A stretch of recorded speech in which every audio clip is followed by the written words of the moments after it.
Ընկերներ, շատ բարի օր, հուսամ լավ եք, անդրադառնանք մեր նախորդ հարցին, խոսքը ժիլետ բառի հայերեն համարժեքին է վերաբերում եւ այսպես։ Ճիշտ է ոչ թե բաճկոն տարբերակը, այլ բաճկոնակ, նաեւ անթևիկ տարբերակը։ Այդ դեպքում մեկնաբանություններում գրեք, թե ինչ է բաճկոն ասելիս ինչ ենք հասկանում, քանի որ շատերը մեկնաբանություններում գրել էին, որ ժիլետի հայերեն համարժեքը հենց բաճկոնն է։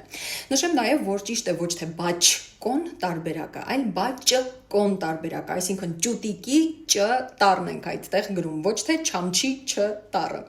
Խոսենք նաև հայի բառարանի մասին, որը ինչպես գիտեք վաճառվում է հատկապես բուկինիստում, գիրքը հիմա արդեն կարող եք ձեռք բերել ամանորին նվիրելու համար, տոնածառի տակ դնելու համար,